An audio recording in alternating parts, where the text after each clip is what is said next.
2025년 11월 22일입니다.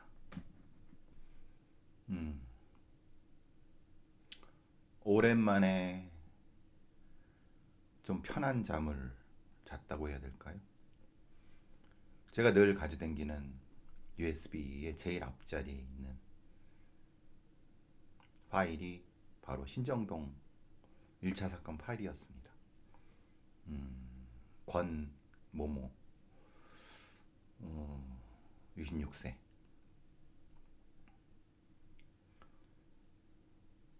2006년, 2007년 제가 이제 서울청 범죄분석 요원으로, 그러니까 행동과학팀에 일을 시작할 때, 그때 바로 제 일하기 바로 1년 전에 발생한 사건이죠.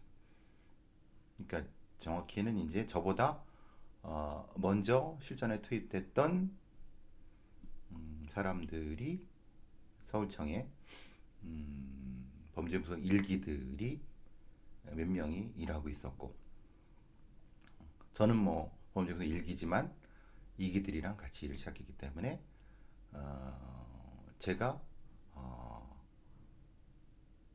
아마 그 경찰학교 들어가고 거기서 훈련받고 뭐 그 과정에 있었던 사건입니다. 사실 그 뒤에 이제 여러 사건 파일들을 보게 되고 그것을 분석하고, 그래서 제가 가장 제1순위에 있었던 장기미제 사건 파일입니다. 범인이 특정됐고 그 새끼가 뒤졌다고 하니까 일단 케이스 아웃. 일단은 저를 괴롭혔던 그 부분은 사라졌지만, 물론 뭐 제가 잡은 것도 아니고 뭐 제가 직접적으로 1차적 수사를 한 것도 아니지만 오랜 시절 저를 괴롭혔던 사건이 가장 리스트에 있던 사건입니다. 그만큼 앞선 동영상에서 보는 것처럼 저의 의견과 다른 수사팀 혹은 다른 프로파일러 혹은 여기 되는 것처럼 다른 소위 뭐 탐사보도 채널의 사람들, 그러니까 의견이 전혀 달랐던, 저는 기본적으로 이 사건을 제 나름의 분석을 하면서 SDU에서 학생들한테도 강의하고 어떤 식으로 분석한다 이런 것들에 대한 얘기를 해주는 아주 기초 자료로서 이 파일을 늘 이용했습니다. 그러니까 이 사건에 대해서는 어느 누구보다도 잘 안다고 자부했고, 근데 틀린 것도 분명히. 그러니까 저는 기본적으로 이 사건을 연쇄 사건으로 묶는 거에 대해서 저는 반대를 했습니다. 다만 1차 사건과 2차 사건은 연결점이 있을 수도 있겠다. 그런데 소위 엽기토끼라고 하는 그거는 말도 안 되는, 거기서 무슨 뭐 최면 쇼를 하고 뭐 거기서 뭐 노끈 뭐 하고 이런 말 같지도 않은 그런 진짜 아마 대한민국 수사 경찰의 수사의 역사에 치욕적인 전 그 상황이라고 그 상황이라고 생각하고 엉터리라고 생각하고, 그럼 당산역 토끼굴 사건 부분, 이거는 이제 별도의 사건이다 이런 생각. 근데 제가 조금 헷갈렸던 거는 분명히 1차 사건에는 당시에도 DNA가 있었습니다. 그러니까 DNA가 있었기 때문에 DNA를 비교하면 되지만 사실은 2006년, 7년이기 때문에 2011년도에 DNA 법이 통과가 됐기 때문에 비교할 DNA가 없었습니다. 그러니까 사실 결과적으로 보면은 이 지금 범인은 2006년, 2006년도에 범행을 두 개를 저지르고 2007년도에 강간치상죄로 잡혀서 3년을 복역하고 출소했다라고 한번 생각해 보시면 2007년에 3년, 2010년입니다. 그러니까 이게 참 교묘하게 우연적이게도 아니면 이 범인한테는 유리하게도 DNA법과 적용될 수 있는 상황은 다 피해간 겁니다. 그러니까 이놈은 지금 나온 걸로는 3개의 범죄를 살인 2개, 강간치사 하나. 나머지는 어떤 범죄를 저지른지 모르죠. 어쨌든 그 상황에서 2010년도에 출소 대충 최대 2010년도에 출소를 했고 그 뒤에 또 어떤 범죄를 저지르려고 다녔겠지만은 근데 지금 과정에서 얘기되는 걸 보면은 아마도 이놈이 많이 아팠나 봐요. 많이 아팠다고 어쨌든 그런 부분이 있었나 봐요. 그러니까 제가 추정하기는 즉 지금 미제 사건 팀이 경기 남부 지역의 병원을 싹 다 뒤지고 다녔다고 하니까 정확한 뭐 그 수사에 대한 내용을 밝히진 않고 있지만은 아마도 뭐 아마 종양, 악성 종양 관련된 어떤 그런 것 혹은 뭐 이럴 수 있죠. 여러분 아시다시피 위 내시경 같은 거 하면 조직 검사를 합니다. 그러니까 근데 그 샘플이 너무 적어서 보관하다는 건 좀 애매해요. 그러면 결과적으로는 지금 일찍 뒤졌기 때문에 말하자면은 나이 뭐 사실 일찍 뒤진 것도 아니죠. 생각해 보면 2016년도에 15년도에 죽었다고 하면은 그때 나이가 60? 그러니까 지금 오락가락하지만은 대략 그러니까 범행 당시가 한 40에서 50 사이, 죽을 때가 50에서 60 사이, 지금 나이로 60, 뭐 대충 이렇게 된다고 하면은 그러면은 사실 지금 60이어도 젊은 나이죠. 그러니까 결국은 암 같은 소위 그런 조직 검사를 해야 되는 혹은 뭐 그와 연관된 어떤 병이 들었고 그래서 그 병원을 전전하다가 아니면 뭐 이런 그러다가 뒤졌다. 이게 지금까지 대략 뭐 지금 발표된 걸 보면 대략 그렇고 제가 추정하기도 그런 것 같습니다.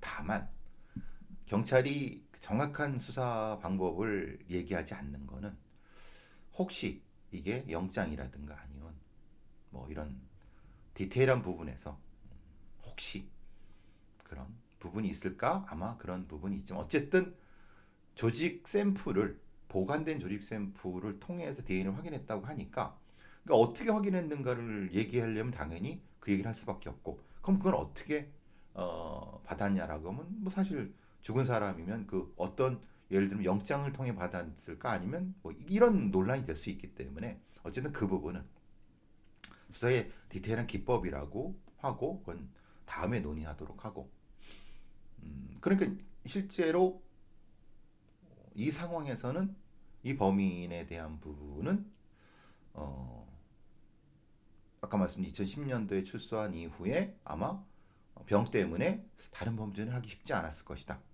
했어도 강력범죄는 아닐 수 있다. 대충 그러면은 비교적 안심이 될 수 있습니다. 왜? 보통 이런 연쇄범죄, 특히 성도착적인 형태의 범죄, 그리고 액살과 폭력을 동반한 가학적 성학대 살해범 같은 경우는 그 범죄성의 각성이 줄어들지 않습니다. 그러니까 다른 성범죄라도 분명히 저질러야 되는데 만약에 지금 이 범인이 그 암이라든가 그런 병에 걸려갖고 했다고 하면은 실제로는 그 범죄가 위험성이 좀 떨어지니까 다행이라고 생각을 하고요. 왜냐면 제가 이거는 보통 이런 사건의 범인을 잡게 되면 DNA를 잡게 되면 사실 이 건이 처음이었을까?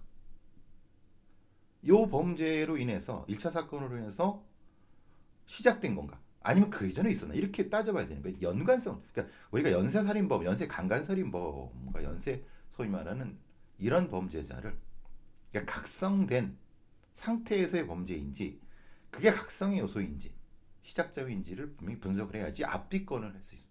이놈이 사실 거기에서 범죄를 이 건이 1차 사건이 처음이 아니고 다른 성범죄를 저질렀는데 그때는 죽이지 않았는데 근데 성범죄가 신고되지 않고 그랬을 수 있는 거고 아니면 다른 어떤 데에서 범죄를 저지르고 이전을 했다. 이것도 가능한 겁니다. 그러니까 그런 것들에 대한 추적을 해야 되는 거죠. 연쇄사건의 범인을 잡으면은 그 부분에 대한 것이 가장 기본적인 부분입니다. 지금 상태의 그게 지금 첫 번째 부분이고 두 번째는 이제 반성이죠. 왜 놓쳤을까? 즉 말하자면 분명히 1차 사건이 터졌고 6월 범죄 터졌고 그때 이 피해자가 병원을 가겠다고 나와서 그 다음날 범죄 이제 말하자면 발견된 건데 그러면은 대낮에 나왔단 말이에요. 그러면 적어도 밤새 피해자의 시신을 어디는가 보관해 뒀어야 되는 거예요. 가까운 데 버렸기 때문에 유기했기 때문에 그러면 그 공간이 있어야 되는 거죠. 어디 갖다 올 리는 없으니까. 그럼 거꾸로 생각하면 그 시신을 검한 부검을 통해서 제가 계속 말씀드리지만 놓친 부분과 제가 말하지 않은 부분 여러 가지지만 소위 판초이라고 하는 정확히 판초이죠. 야상이라기보다는 판초이라고 보는 게 맞을 겁니다. 제가 지난번 동영상에서는 야상이라고 말씀드렸는데 판초이를 잘못 말씀드린 겁니다. 판초이가 있었고 그 판초이가 제가 추정하기에는 해병대에서 쓰는 판초이. 그래서 근데 왜 이걸 놓쳤을까? 그건 아마 수사팀이 답을 해야 될 부분인 거고 거기에 나오는 거는 소위 말하는 이 몸에 범인의 치은 그러니까 사실은 DNA가 있죠.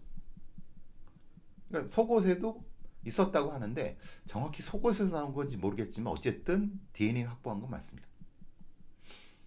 그리고 이 사건이 왜 제가 계속 그 성적인 가학성 도착성 얘기했냐면 범인이 피해자의 신체에 특히 성기에 생리대를 소위 말하는 거기서 그러니까 이제 이게 소위 말하는 SM 가학성 그로도 보일 수 있어요. 그러니까 그 부분은 명확히 보입니다.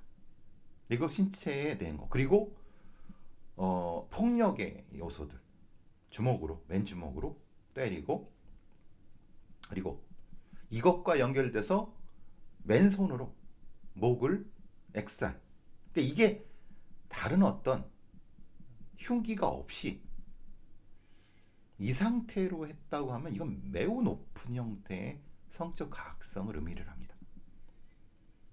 그러니까 지나가는 20대 여성을 납치해서 거기서 성범죄를 하고 근데 거기가 그 건물 자기가 관리는 있는 건물 얼마나 대담합니까? 거기서 이 지금 거를 몇 시간 안에 한 다음에 거기서 근데 거기까지는 성적 각성은 높은데 제가 지금 말씀드린 그리고 그 다음에 아주 가까운데 그냥 소위 말하는 그 리어커 같은 걸로 그냥 갖다 버린 거예요.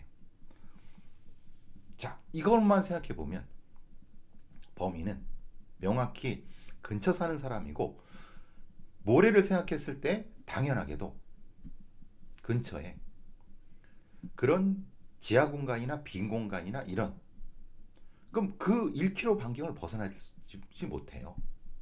그런데 왜 그때 당시 형사들은 놓쳤을까? 경찰들.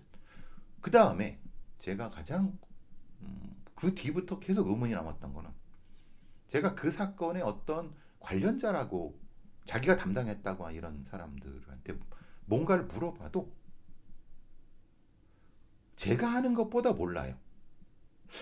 이게 사실 가능할까? 아니, 저한테 숨길 수도 있죠. 근데 숨기는 것과 사실은 모르는 것은 금방 티가 나거든요. 왜냐면 맥락을 보면 아니까.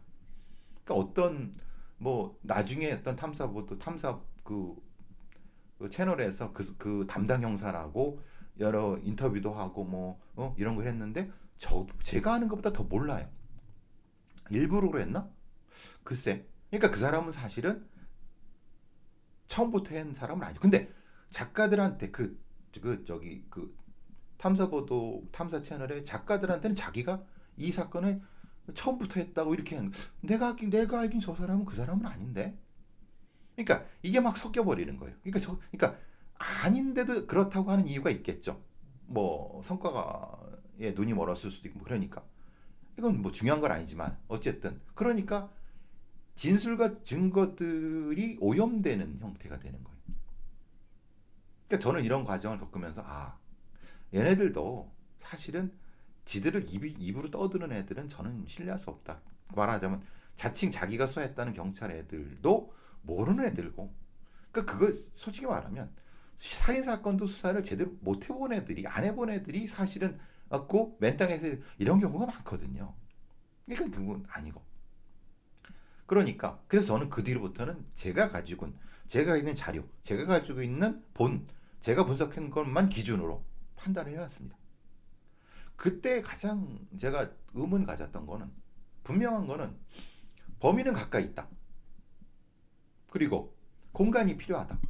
당연히 공간이 필요하죠. 그리고 성적으로 대단히 각성이 더 높은, 근데 차는 없다. 그죠? 명확하죠? 그러면 거기에 계속 그 탐문을 했다고 그러는데 형사들이, 저는 사실은 그 말은 믿지 않습니다. 왜냐? 많은 미제 사건에서 미제 사건 되는 이유가, 미국에도 미제 사건들을 연구한 연구자들에 의하면 실제로 장기 미제 사건에서 실제 범인이 초기 경찰이나 보안관의 탐지망에 한 번이나 두 번쯤 걸립니다. 근데 대단히 간과를 합니다. 어떤 이유 때문에? 예를 들면 솔직히 탐문하는 애들은 고참보다는 초짜 형사 애들이 하고 경력이 낮은 애들이 하는 경우가, 발로 뛰어야 되니까. 한 번 이렇게 강호순 사건이 딱 그겁니다. 강호순은 초기에 노래방 도우미하고 접촉했다는 게 탐지가 됐었지만은 이 새끼들이 보고를 안 하고 강호순하고 친분이 있는 상황이었다는 걸.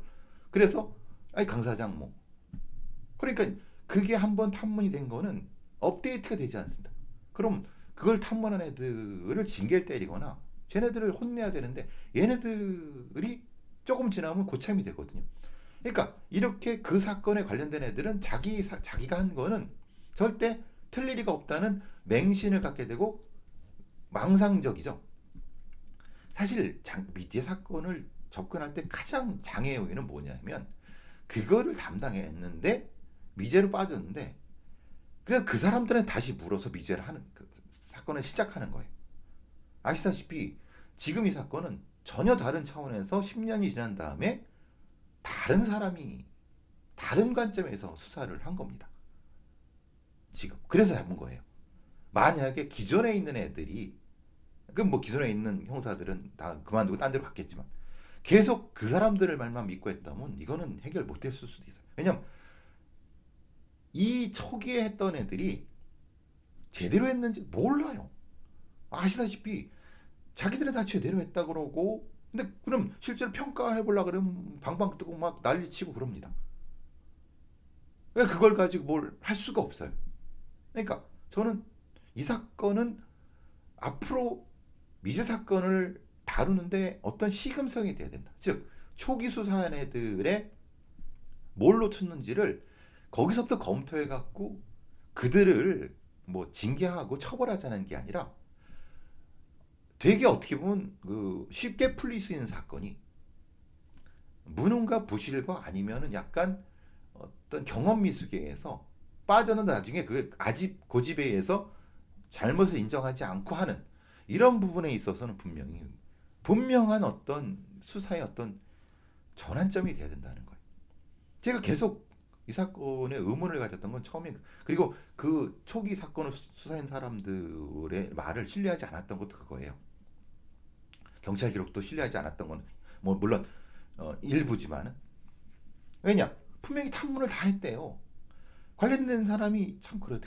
그래서 뭐가 나왔냐면 이제 그게 없으니까 이 피해자를 쌌던 비닐봉지에 그 제조사, 그 마대의 제조사, 떡집 두지고 비닐봉지를 어디서 했는가 그거 두지고 제일 황당했던 건 끝매듭이 그 끝매듭은 뭐 등산가 전문 어떤 사람의 솜씨다라고 해갖고 그쪽으로 찾고 근데 실제로 건물 관리인 이 사람은 끝매듭의 전문가입니까? 그러니까 제가 그럴 수도 있다. 그런데 엉뚱한 데를 판 거예요. 사실 생각해보면 이게 살인 사건의 가장 기본적인 수사 모델에 충실했다고 하면은 기본적인 탐문이라든가 주변의 관련자들에 대한 그랬다고 하면 이 사건이 이렇게 위제가 됐을까요? 그러니까 제가 왜 프로파일링을 오염시키는 놈들이라든가 프로파일링 연쇄 사건을 연쇄도 아닌데 연쇄를 붙이는 것 연쇄 기법으로 붙이는 것에 대해서 제가 굉장히 부정적으로 욕을 하냐면 진짜 붙여야 될 건 안 붙이고 링키지 케이스 링키지를 붙이면 안 되는 걸 붙여버리니까 사건이 산으로 가는 거예요. 엽기토끼 건은 제가 계속 말씀드리지만 말 같지도 않은 그 최면놀이하고 막 무슨 뭐 끈 뭐 얘기하고 뭐 개판 돼 갖고 이게 수사를 방해한 거지 뭡니까? 그래서 당연히 저는 그 아래 그거를 했던 애들이라든가 관련된 사람들은 정중하게 국민들 앞에 사과를 해야 되고 피해자 가족이나 피해자한테 사과를 해야 된다고 봅니다. 그것 때문에 얼마나 많은 문제가 발생을 했습니까? 지금 엉망인 그것도 이제 뭐 어디 보니까 그냥 이거는 뭐 엽기토끼 사건은 뭐는 미제네 뭐 이렇게 엽기토끼 사건은 사람이 죽은 사건이 아니에요. 엽기토끼 사건은요 어떤 그 피해자의 말만 따라도 납치 미수예요. 납치했다가 도망. 그러니까 그거는 저는 사실 그 사건 자체가 실제로 있었는지도 사실은 저는 신뢰하지 않습니다. 그런데 이게 또 문제가 되는 건 그 사건을 담당했던 형사가 뭐 하니까 이상하게 붙이는 거예요. 저는 근데 그거는 논외라고 생각합니다. 즉 케이스 링키지의 가장 심각한 진짜 해서는 안 될 프로파일링을 그 능력도 없고 실력도 없는 그 얼치기들이 붙여갖고 이따위 꼴을 만들어냈다는 거예요. 그런데 자기 반성이나 아니면 뭔가 이런 해명도 안 하고 있죠. 그냥 넘어갈 겁니다. 참 부끄러움을 모르는 인간들입니다. 다시 앞으로 돌아가서 그럼 가장 기본적으로 링키지라고 하는 건 굉장히 심도 깊고 깊은 객관성이라든 과학성을 요구받습니다. 단지 끝매듭, 거리 가까움, 뭔가 진술 몇 명 이런 거 갖고 할 수 없습니다. 그래서 그거를 프로파일링 할 때는 가장 핵심적인 부분이다. 아무나 갖다가 여기 있으니까 같은 범인이겠지. 이런 말 같지도 않은 그런 방송을 만들고 그런 방송에 참여하는 자칭 전문가들 그 허접한 사람들 그걸 또 대놓고 자기 저기 시청률 조회수에 그 해먹으려고 한 그런 방송 프로그램 그게 참 그건 모릅니다. 어쨌든 뭐 그건 떠나서 초기에 왜 놓쳤을까? 탐문에서 여기부터 분명히 이 사건은 재검토가 돼야 됩니다. 즉 분명히 범인은 피해자가 다닌 병원 혹은 피해자가 다닌 병원 인근 건물. 하여튼 지금 그게 같은 건지인 건지는 지금 저 기자마다 헷갈리는데 아마 근처이거나 그 건물일 수 있습니다. 왜냐하면은 그때 신정동 그쪽에는 입주하지 않은, 말하자면 이제 공실인 어떤 것이 분명히 존재할 수 있는 거고 상가니까 그걸 관리했던 애라는 거예요. 그러니까 그러면 분명히 생각해보면 모래가 있고 어딘가의 공간에 그 시신이라든가 납치해서 놨어야 되는 적어도 8시간 넘게 그 공간을 찾아야 됐죠. 그 공간의 관리, 그리고 그럼 그 공간을 관리하는 애들의 심리적 성 도착성, 아주 이것만 해도 되게 단순하죠. 그러니까 왜 놓쳤냐 이 말이에요. 그 부분에 있어. 그 다음에 수사를 해서 거기서 놓치면 우리의 보통의 수사 방식이라든가 어떤 과정 프로세스에 따르면 한 번 수사를 해서 한 달, 2달 넘어가면 그 다음엔 그냥 미제 사건이 되는 겁니다. 그 다음엔 수사를 안 해요. 물론 한다고 하지만 수사의 밀도가 낮아. 다른 사건을 해야 되니까. 그래서 사실 그렇게 되다 보니까 가족들한테 미안하지만 저도 사실은 가족을 의심했습니다만은 오빠 중에 하나가 범인일 수 있겠다.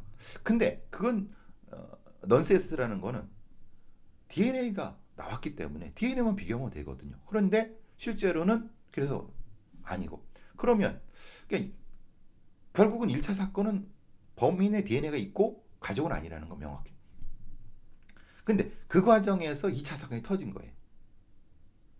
그 가정주부를 살해해서 돗자리 같은 걸로 말아서 한, 그것도 그냥 그 빌라의 주차 공간 벽에 똑같죠. 이건 신목초등학교의 토요일 날 9시 10시 사이. 그러니까 그 사이니까. 그러니까 아침에 그 공간에 그걸 가지고 이동해도 걸리지 않는다는 걸 아는 놈인 거예요. 그럼 당연히 거기 사는 놈이죠. 그것도 들고 가야 되는 거고. 그럼 바로 옆에 사는 거라는 거예요. 이건 팩트가 명확한 겁니다. 가장 명확한 것부터 수사를 했어야 되는 거예요. 그러면 거리적으로나 그리고 아내 폭행이라든가 성범죄라든가 성의 가학성, 1차 2사건 2차 사건은 매우 유사합니다. 근데 제가 분명히 저 잘못 짚었다고 잘못 분석했다고 사과를 드렸습니다만 저는 2차 사건에는 DNA가 안 나왔다. 그러니까 1차 사건에는 DNA가 나왔고 소위 말하는 성기라든가 아니면 여기에 가학적인 어떤 행위를 잔뜩 해놨는데 2차 사건에는 6개월 차이지만 그게 이렇게 빨리 될 수 있을까?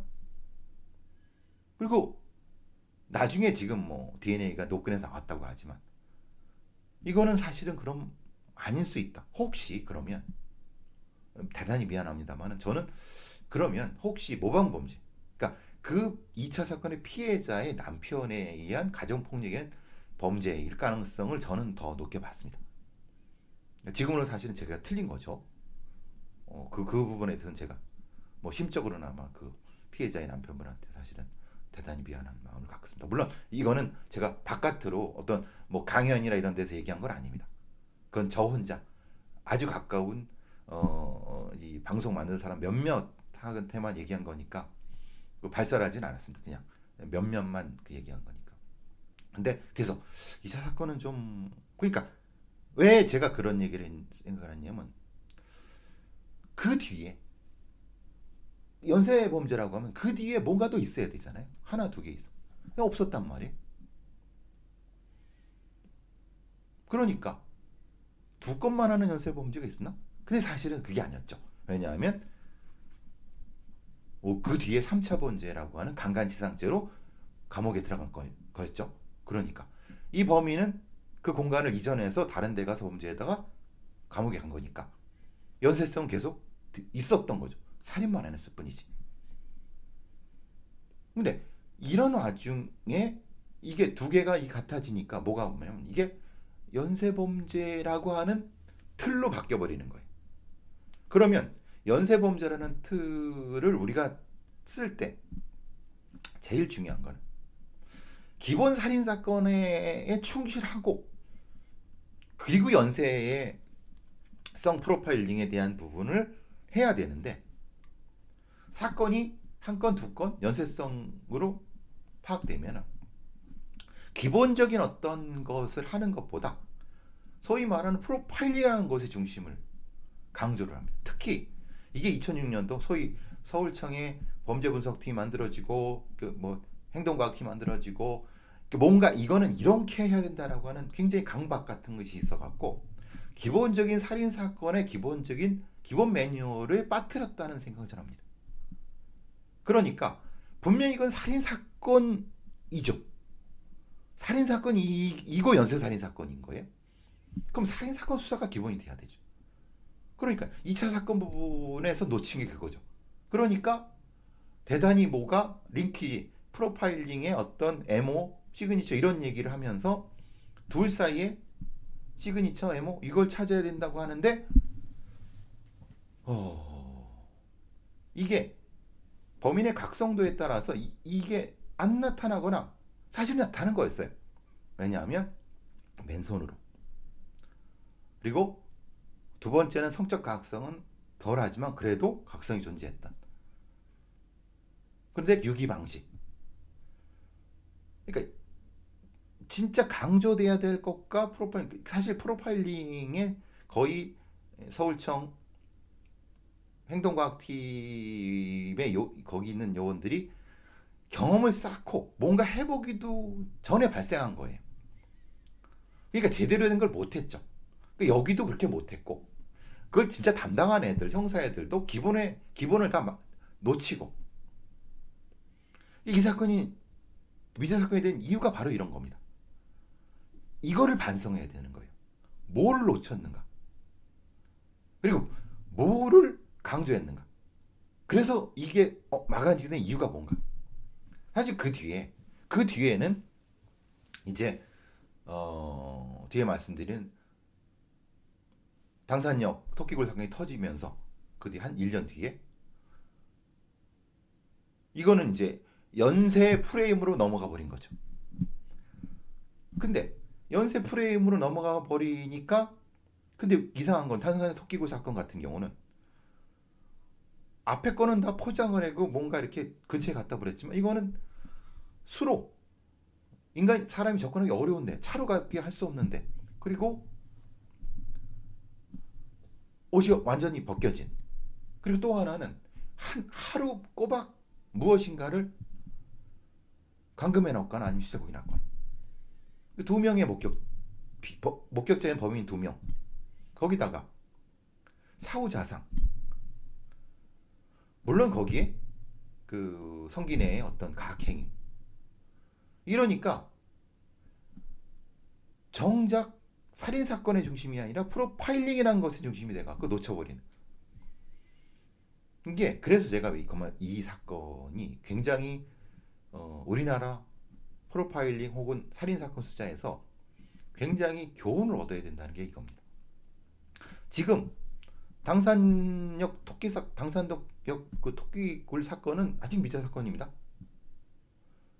만약에 1차 사건과 2차 사건의 범인이 특정한 공간, 그러니까 자기가 했던 건물 관리했던 그 공간을 범죄 공간으로 썼죠. 근데 사실은 당산역에서 거기까지 사실 거리가 있습니다. 뭘 그대로 하기는 어려워요.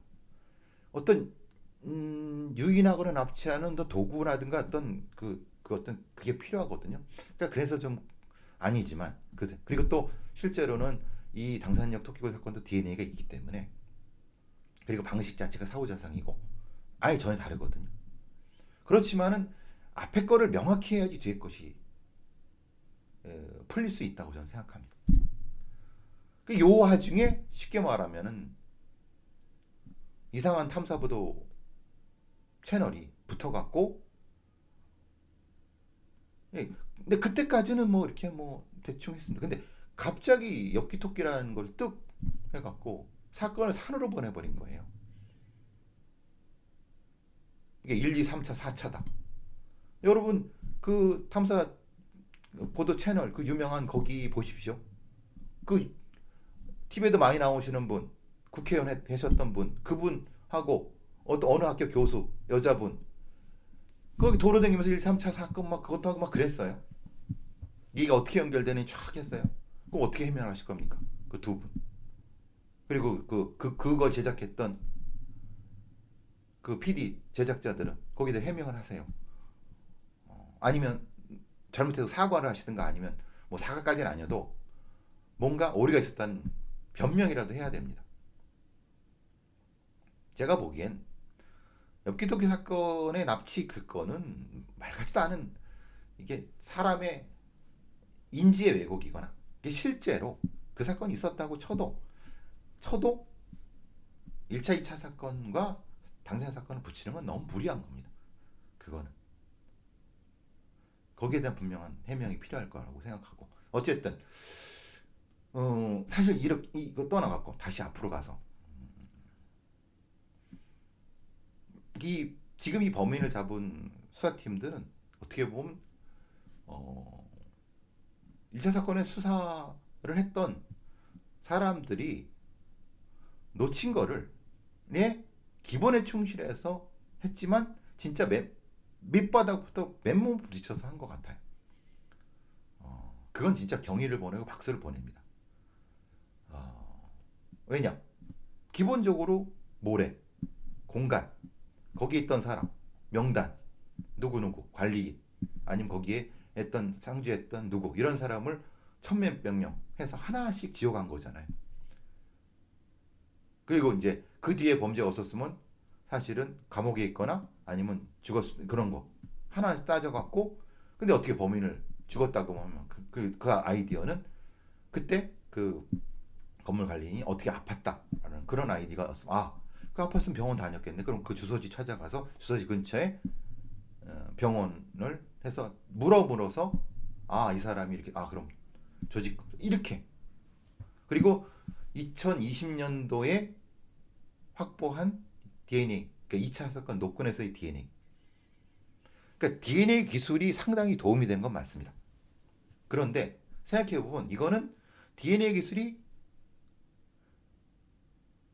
없었어도 1차 사건의 범인의 DNA가 있었기 때문에 그것만 가지고 잡을 수 있었죠. 어떻게 보면. 그런데도 아마 이걸 2020년에 하고 그것을 누군가의 범인이었다는 거는 대충 추적했지만 대략 이거를 그 사람의 DNA를 그러니까 물론 지금 여기의 부분에 있어서는 이걸 이런 주변에 이제 이거를 추적하는 언론인들도 대충 이런 것에 대해서는 눈치를 챘을 수도 있습니다. 그런데 사실은 좀 어떻게 보면 되게 미련한 방식이죠. 그러니까 사실 그것은 언론에 노출하면 안 되죠. 절대 그건 안 되는 겁니다. 저도 아까 말씀드린 여러 가지 1차 사건의 여러 가지 언론에 공개 안 됐던 것들을 지금에서 얘기하는 것도 그겁니다. 혹시 만약에 범인이 살아있어 갖고 범인을 잡았을 때 공소유지라든가 문제가 됐을 때 그 부분에 대한 건 분명히 문제가 될 수 있기 때문에 그건 어떤 강연이나 제가 방송에서도 얘기하지 않았습니다. 근데 이제 범인이 특정되고 어차피 그랬으니까 이건 제가 얘기하는 부분은 그 부분입니다.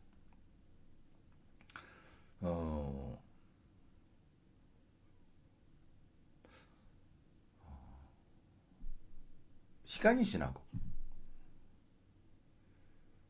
또 범죄 분석이나 프로파일링이라는 게 좀 더 치밀해지고 과학적으로 발전해갖고 범인을 잡는 데 있어서 뭐가 좀 남고 축적이 돼야 되잖아요. 그러면 생각해 보시면 지금 이 사건의 범인을 잡는데 프로파일링은 어떤 도움이 있었습니까? 도움이 없었죠. 왜? 이건 DNA 분석, 그렇죠? DNA 분석에 의한 동일범. 그리고 DNA 분석이니까 증거 몇 개 찾아서 증거가 있는 걸 가지고 진짜 맨 땅에서 했다. 이건 사실은 저를 포함해서 자칭 프로파일링을 한다는 사람들, 범죄 심리로 수사를 한다는 사람들, 그거에 무슨 어떤 전문성이 있다고 스스로 뭐 이렇게 하는 사람들은 대단히 큰 반성을 해야 됩니다. 그래서 벌써 프로파일링이라고 하는 게 경찰의 범죄분석요원 행동과학팀이 만들어져 갖고 거의 이제 20년이 됐어요. 그런데도 요 정도 수준밖에 안 된다. 이건 심각히 진짜 반성을 해야 되는 겁니다. 그 반성의 시작이 이 사건의 1차 사건의 수사가 왜 허브적거릴 수 없었고 왜 이런 수사가 이상한 탐사보도 프로그램에 휘둘려 갖고 방송이란 거에 휘둘려 갖고 엉뚱하게 산으로 갔다가 엉망이 되고 이런 것들. 그러니까 자기 중심을 못 잡고 처절한 반성이 필요합니다. 처절한 반성이 없이 그리고 자기 과학과 자기 객관화 자기 과학 통해서 이런 거 없이는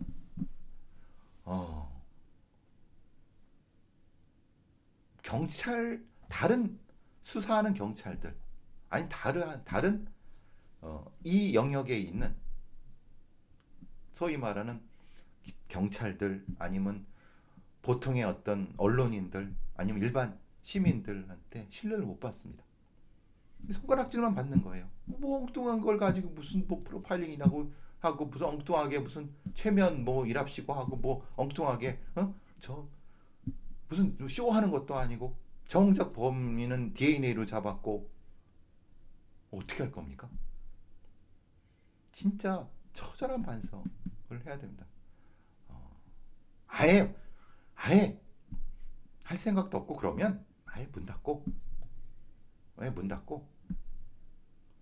아예 프로파일링 필요 없습니다. 그럼 아니 DNA 수사하면 되지 뭐. 그렇지 않습니까? DNA 지문으로 하면 되지 뭐.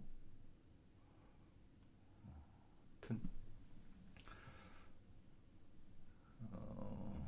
지금으로 봐서는 다음 주 그래도 한 며칠은 방송에 불려가서 이런저런 얘기를 해야 될 것 같아요. 지금 상황으로 봐서는.